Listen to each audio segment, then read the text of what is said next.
The past is never dead. It lingers in the streets we walk, in the buildings that still stand, and in the stories we tell ourselves about who we are. The echoes of history shape our present in ways we often fail to recognize. It is not even past. Welcome back to another edition of Kitchen Table Talk at Lolo's. Please stick around to the end of this video because one of the most profound statements will be made and you don't want to miss it, especially if you are a slave descendant. The ink on the pages of history may have faded, but the consequences remain vivid, woven into the fabric of our daily lives. William Faulkner's words ring true today as the ghosts of empire demand a reckoning. The grandeur of imperial parades and monuments now stands as a reminder of unresolved injustices, their shadows stretching into the present. Statues of colonizers are questioned, and textbook histories are being challenged.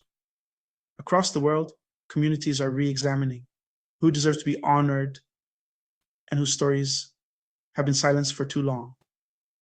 The silence around colonial brutality is finally breaking, replaced by calls for justice. Voices once ignored are now amplified, demanding that the truth be acknowledged and that the wounds of the past be addressed. History has presented its bill. The debts incurred by centuries of exploitation and oppression are no longer hidden. They are being called due, both in memory and in material terms. This is not just academic or political correctness. It's a re-examination of the foundations of our modern world. Scholars, students, and activists are working together to uncover truths that have long been buried, seeking a more honest account of how our societies were built.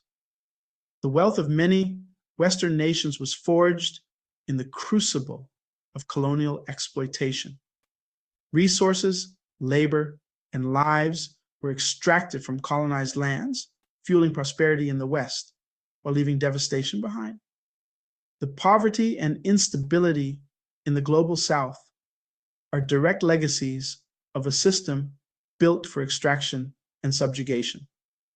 Generations continue to feel the impact as the aftershocks of colonialism ripple through economies, politics, and daily existence.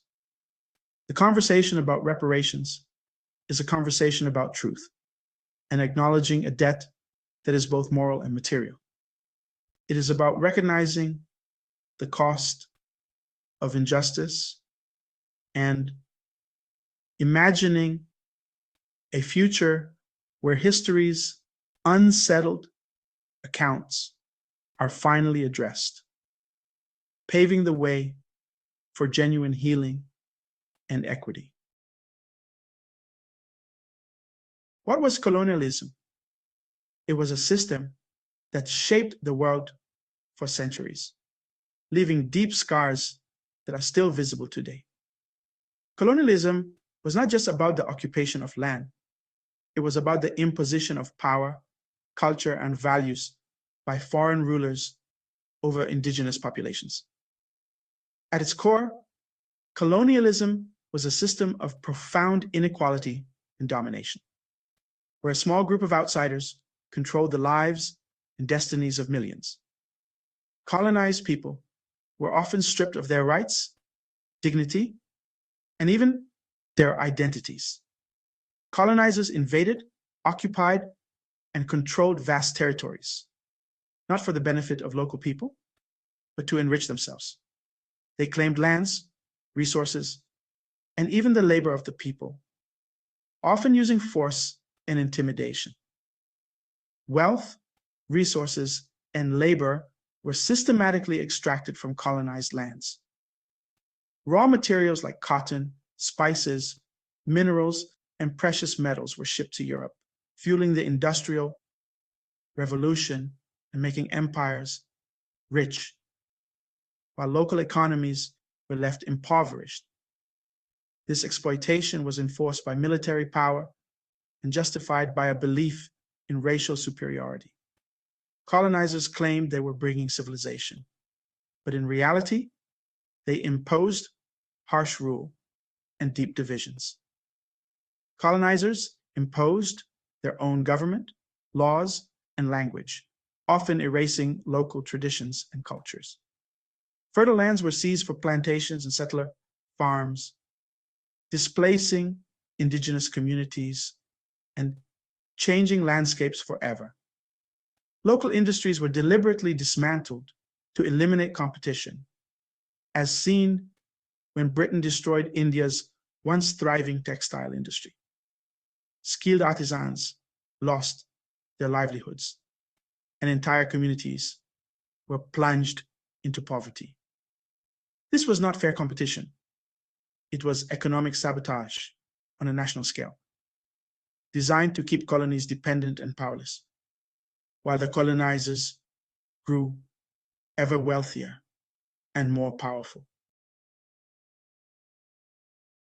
Colonial crimes were not isolated. They were systemic and planned. The theft of land and resources was central, with indigenous populations displaced for settlers and corporations. In Kenya, the Kikuyu were cleared for British plantations. In the Congo, forced labor and terror reigned. Millions were coerced into brutal labor, building infrastructure for extraction, not local benefit. In the Congo Free State, failure to meet rubber quotas meant mutilation or death, resulting in millions of deaths. This was genocide driven by greed. Why do events from centuries ago matter? Why do the wounds of the past still ache in the present? The answer lies in the deep scars left by colonialism, scars that have not faded with time, but continue to shape lives and societies today. Because colonialism's consequences are still with us, woven into the fabric of our world. The struggles for justice, equality, and recognition that we see in the streets are echoes of a history that refuses to be forgotten. Poverty and instability in former colonies are not inherent. They're the aftermath of exploitation, of resources stripped away and opportunities denied. Generations have grown up in the shadow of this legacy, facing challenges that were set in motion long before they were born. Colonial economies were designed for extraction, not for the benefit of local people, but to enrich distant empires. This left nations dependent on a handful of exports, vulnerable to global markets, and unable to build diverse, resilient economies.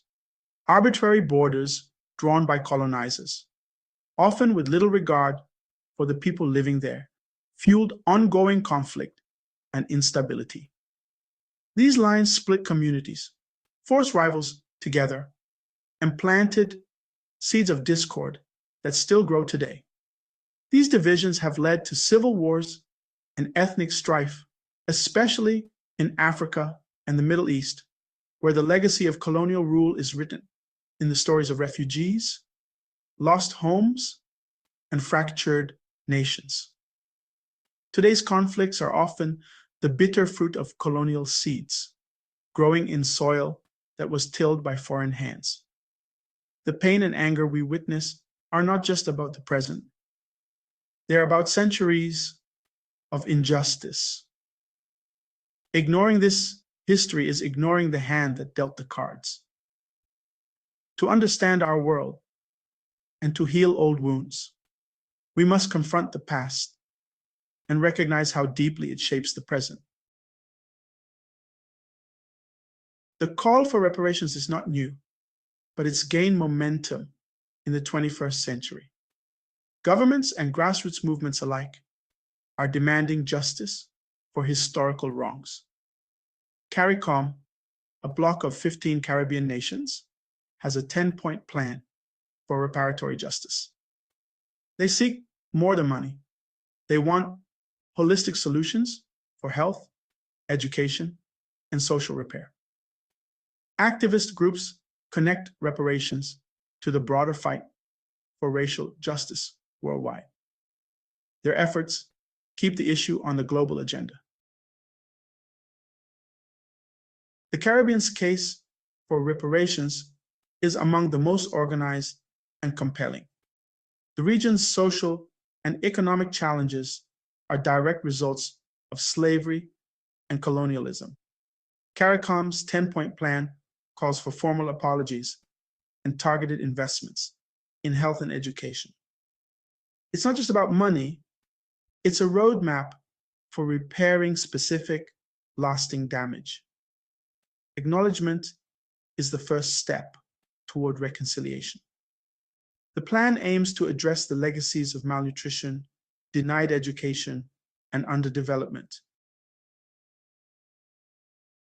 Germany's reckoning with its colonial past in Namibia is a significant case study. Between 1904 and 1908, German troops committed genocide against the Herero and Namakwa peoples. For decades, Germany refused to acknowledge this as genocide or discuss reparations.